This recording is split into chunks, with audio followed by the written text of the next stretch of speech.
All right. Thank you for staying with Daybreak. Let's talk about the World Youth Skills Day, which is today. According to a UN report, globally, the numbers that of youth unemployment are continuing to rise. They're saying that globally, 1 in 5 young people are NEET. NEET means not in employment, education, or even training. Here in Kenya, those numbers are even higher. Joining me now via Skype is Ramakrishnan Hariharan, the CEO Generation Kenya. Thank you so much for making time for us, Rama. So let's just get straight into it. Already the youth are exacerbated as we speak. But how has the pandemic affected job opportunities for the youth in Kenya today from where you stand? Thank you very much, and good morning to all. Good morning to all. Yeah, so this is a very challenging and tough times, especially for our youth and for organizations like Generation, where we believe that youth have an immense role to play, and we need to be transforming youth's lives through education, through employment programs, and that's what Generation does. We train and mobilize our youth. They are not university graduates, but we believe that they have the skill and the talent. We believe that they have the talent, and by giving them the right skills, they can actually make an impact they can actually make an impact in the workforce. So these are extremely tough and challenging times, especially for our youth, and in an economy like Kenya, where there is a lot of work that happens in the informal sector, and a majority of them are driven by youth. We see a lot of challenges. So when you say give them skills, what exactly do you mean? What kind of skills do you do, and what is the threshold? Who do you look for at what point?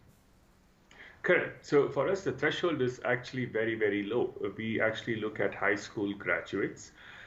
What we do is that we actually engage with employers from the start, because traditionally what has happened is that employers have always complained about the lack of available skills and talent from youths who are freshly out of school or college.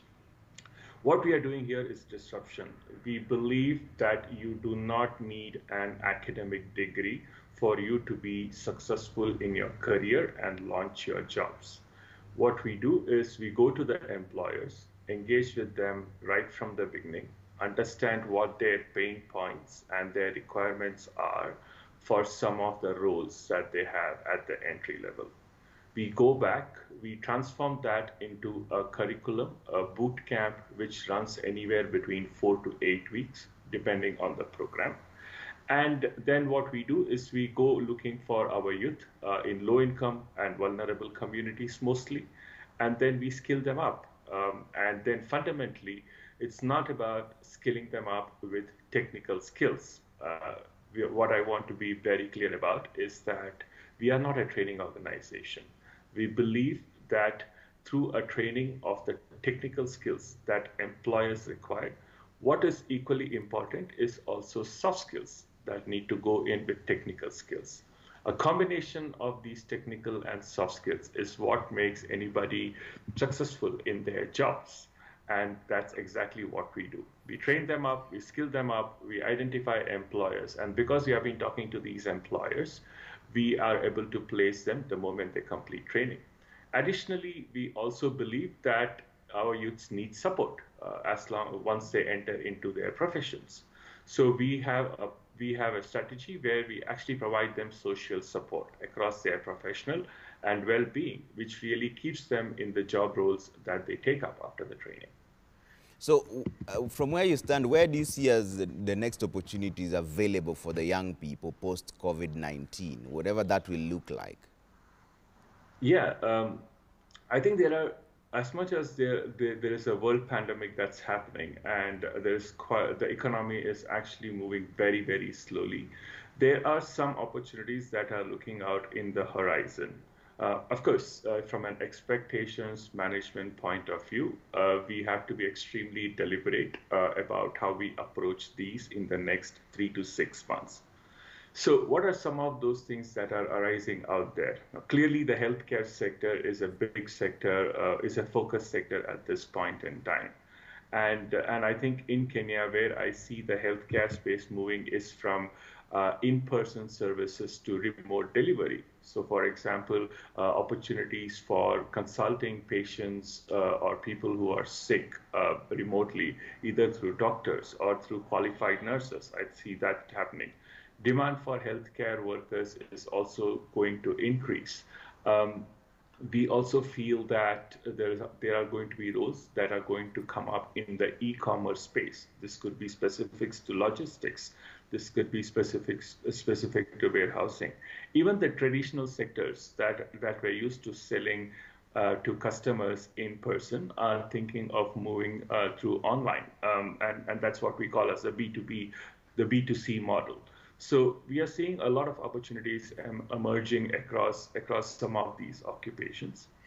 Additionally, we also want to encourage our youth to take up skills which will help them to provide freelancing services. We have been hearing and speaking a lot about the gig economy. So today, as much as times are challenging locally, markets are opening globally for anybody sitting out of their room in Kenya and actually providing software or web development services to a company in Europe, for example. So now, as we speak right now, there's a rush by the youth to gain more academic skills over real, actual, tangible skills, academic papers over skills. What would you advise the youth to go for? So, so this is a very general question, Trevor. I think finally we have to be very cognizant of what our youths are very interested in. Some of our youths simply might not have the aptitude or the resources to get into universities and get an academic degree. Now, today, for example, what I learned 20 years before when I completed my graduation has no relevance to what I'm doing currently. So, and not to say that I have not got some learnings or some skills from there, but then fundamentally to believe that everybody needs a university degree to succeed is something that is very, very flawed. So today, what we encourage our youths is what is it that they want to do with their career? What is it that they are interested in? Are they interested in starting something on their own? Are they interested in working for somebody and then go and venture out on their own? Each person is fundamentally different. So we cannot use one sweeping brush and say that our students, everybody needs to be equipped with a university degree. We have 12-year-old talented kids building up the next generation robots, for example, and they do not have even a high school degree, forget about university. So I think one is we really need to understand what our youths are passionate about. Two is it's our duty and responsibility. When we say our, it is the private sector, the public sector, the civil society organizations, to really provide that support and provide that environment where youths can come, thrive, experiment, and then build on their careers. So you run Generation Kenya, and here at Daybreak, what we try to do is look for solutions for young people. So how exactly does this work? Run me through the workings of Generation Kenya and how it offers a solution to the young people who are looking for jobs. From the point of recruitment, do you look for them? Do they look for you? Do they pay for anything? How many of you placed? Who are you placing them with? How are you training them? Great. So Generation has been in Kenya since 2015. And so what we do is essentially, we are trying to bridge a two-sided problem. On the one hand, employers are complaining about the lack of skilled talent. On the other hand, we have a large population, including youth and mid-level workers, who do not have enough skills for them to take on their jobs from day one. We come in between to bridge these two populations. How do we do this? We do this first by engaging with our employers right from the very beginning. We understand what are the roles or the professions where they face a lack of skilled talent. We understand what issues they are facing. For example, if you have a retail supervisor in a shop floor, what are some of the issues that they are facing when they are recruiting this supervisor? What are some of the soft skill side of things that they are facing when they recruit this supervisor? Not only that, we also engage with their employers to identify what is the career path for this supervisor who is coming and sorry, and depending on this employer for his career. So once we understand that, what we are trying to also do is that we work around, again, expectations of the employer. Is the expectations around performance? Is the expectation around retention? Or is the expectation purely about saying that I need 200 youth in the next three months, but I do not know where to find them? So these are some of the pain points that we address for the employers. Once we know that, what we do is we go into our communities where our youths are. We have a whole system of recruitment where we go and mobilize. We talk to them about the generation vision. We talk to them about what we do, and we talk to them and we walk them through a screening process or a recruitment process. Once they qualify, then they are eligible to attend our boot camps. These boot camps can be anywhere between 4 to 8 weeks. And during these boot camps, we actually provide them with the technical skills, the soft skills, and the mindsets for them to succeed in the job. It is just picking them up from where they are, skilling them up, and then providing them to the employers once the training is done. Okay. And this is the methodology, the end-to-end methodology of how we reach out to our youths. So how many have you trained so far, and what is the placement rate? In the last 5 years, since Generation has kicked off in Kenya, we have trained more than 18,000 graduates, and we have paid 83% of them in jobs within 90 days from the training completion date. Okay. Do you see a gap in the public-private sector partnership? Where is the gaps here? Because we also see that sometimes, yes, you say the private sector is asking for skills, but you see that when they advertise for jobs, they say a degree is most preferable. They don't specify the skills that they want, and they don't make it seem like anything other than a degree is favorable. Yeah, I think our employers have taken some time to change themselves, no? And I think there are multiple factors to this. One is that when one does skill-based hiring, one needs to be also able. I think one of the issues our employers face is actually being able to evaluate skills on the interview table, right? How do I evaluate if somebody is honest? How do I evaluate if somebody will report to work on time? Those are tough questions, and those are tough questions to find solutions. But it is very easy to look at an academic or a university degree in front of you. You have a graduation school certificate, you have a secondary school certificate. So one is, I think, a real shakeup needs to happen from an interview process point of view. The second thing is also about employers making it very clear what is it that they mean by skills. What is it that they expect out there? You see, in a job interview, you see a lot of time, a lot of space provided to qualifications as opposed to skills. On the other hand, when it comes to the public sector, when we talk about our TVET institutions, for example, with whom we work and engage very, very closely, are they really spending time in understanding what employers want? And this problem is both sides. Employers do not want to come and attend sessions or orientation sessions when they are called into universities. They do not come and engage with the students. They do not want to involve in the infrastructure of the TVET organizations or the public institutions that they are hiring. So there is clearly a mismatch, and there is clearly a gap. And so you need organizations like Generation, which is what we do, is on the one hand, we understand what the capacity of our public institutions are. On the other hand, we understand what our employers want, and then we try and bring them together. A third critical piece to this is also the curriculum that's being taught in our institutions. Is this curriculum updated? Are they up to date? Are they relevant? Do they make sense? And these are some of the questions for which we try and find solutions. Okay. Rama, stay with me for a bit. I want to play for you some reactions from Phyllis Wakiaga, who's the CEO for Kenya Association of Manufacturers, and also Zach Kinuthia, who's the Chief Administrative Secretary, Education. This is what they had to say when it comes to this day, which is World Youth Skills Day. Listen. There is hope and there are opportunities for growth for youth. In terms of the skills agenda, for example, as the Kenya Association of Manufacturers, we have prioritized skills development under our manufacturing priority agenda, and we are deliberately working very closely with the academic institutions, especially the TVET institutions, to ensure that we completely close the gap between industry and the academic sector in Kenya. What we are doing is working very closely on curriculum development. We are also working to ensure that we have skills councils that are working effectively to give feedback to the institutions and ensure that what is being taught in these institutions is very relevant. There is also that linkage to ensure that technology transfer is happening and that we are giving opportunities for the youth to have apprenticeship within industry.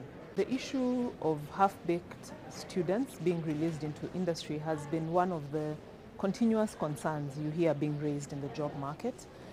This has been mainly because a lot of the graduates who go into industry do not have practical on-the-job skills. A lot of the programs have been, first of all, designed without industry input, so the curriculums don't take into consideration the developments in industry. And a lot of the programs have also been delivered either theoretically or through sometimes outdated machineries, and you find that technology in industry has shifted. The future is the TVET. And I will tell them without fear that the future is TVET. Why? First of all, you can see how this pandemic has disorganized formal work. Secondly, you can see that the so-called decorated courses of the world have been rendered irrelevant by technology. But no technology is going to replace skills. At best, there shall be people facilitating technology to bring the best. There are people in the industry. They may be lesser or reduced, but they are still going to be there. But in other places, computer disorganized work for everybody, including secretaries, to the level of a boss can operate himself in an office. We believe that by improving vocational training, Kenya will be a more competitive country economically, attract more investment, be more competitive means to make the economic growth, and if the economy is growing, then also people will get employment. Rama, what's your reaction to that? Because how then is Generation Kenya and TVET sort of working in synergy? Correct. So I think my reactions and to my friends out there is all good, and whatever they are saying is extremely relevant. All the pointers very well taken. In terms of the synergies with the TVETs, I think what we started doing towards end of last year is actually engage with the TVETs through some county governments, and then see if there is a knowledge transfer and if there is the way by which we can transfer our tried and successful methodology to the TVETs. Today, if you look at around you, there are many TVET institutions. They have the infrastructure, they have the space, they have the instructors. So what they might need hand-holding and support on is possibly on capacity building, on managing students, on talking to employers or linking up with employers. And that's where we come in.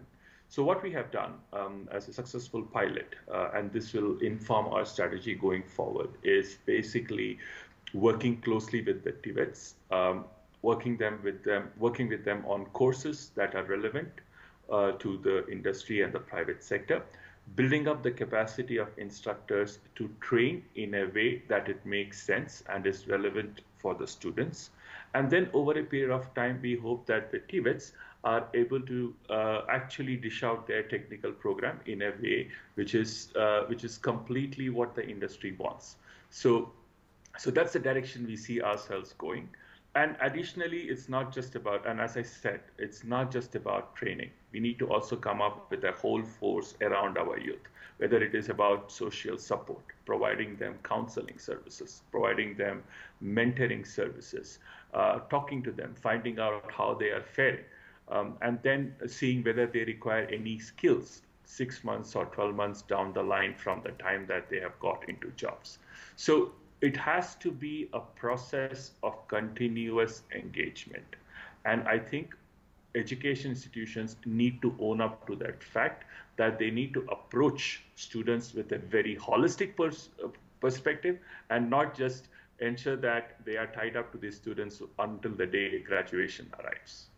So Rama, there's the skills aspect and then there's the changing time. So we had Phyllis Wakiaga, there was the Kenya Association of Manufacturers CEO, saying that the programs were designed without industry input in the first place. But how do you keep up with a global changing trend? Because then every other time something will be coming up and it will be different. Are we going to change our syllabus every single time? How do you envision this working? Yeah, so yeah, we must agree and accept that we are in a very rapidly changing environment, right? And it is humanly impossible to be on top of these changes on a day in, day out basis. But finally, we also need to look at what is relevant for our economy and for our country. And you get that information by talking to just 5 to 10 employers out there to whom your students are going to. They will tell you everything that you need to know. You don't have to look beyond them. Secondly, talk to the youth that you have already trained. Now, these youths are already into jobs. Now, they are supervisors. They are HR managers. They are the people who are doing the recruitments. Are you engaging with them as an institution? Talk to them about what is changing. Talk to them about what is relevant now versus what is coming in the next 6 to 12 months. So we don't need to be changing, we don't need to be making wholesale changes to what we are teaching, but we need to get it up to an extent where they can actually learn or jump from it. And that's why I would like to emphasize that soft skills is extremely important. So today, for example, if your supervisor says, hey, you know what, I don't want you to be arranging soaps on the shelves, but I want you to be sitting at the cash counter, how flexible are you? How ready are you to listen and then say, okay, this is a challenge I want to take up. Finally, it's a mindset thing as much as it is a skill thing. So it's a combination of these skills and mindsets that will really determine how adaptable I am to anything that is thrown my way. Okay. So Rama, a young man is watching you today. They cleared their Form 4 or even Class 8. How do they find Generation Kenya, or do you find them? Wonderful. We have our website, kenya.generation.org. Just go in and we have our numbers put up there. We have our email address put up there. Write to us, call us, and engage with us, and then we will provide you the direction that you need. All right, straight to the point. Thank you so much for making time for us. Ramakrishnan Hariharan. I hope I'm getting that name right. That's very correct. Thank you. Thanks for speaking to us this morning. He's the CEO of Generation Kenya there. They've trained over 18,000 youth and more than 83% have already been placed with the work skills. They say just go to their website if you're looking for something and they will guide you from there. All right? So we're taking a quick break here on Daybreak. When we come back, we're talking about now personal responsibility, the viral surge. We know now that more than 497 tested positive yesterday. The numbers are soaring by the day depending on the sample size. Now, it's down to you and me to protect each other and our families. Personal responsibility is what we're going to talk about in just a bit with Dr. Elizabeth Wala. She's the Program Director, Health System Strengthening at Amref Health Africa. That in just a bit.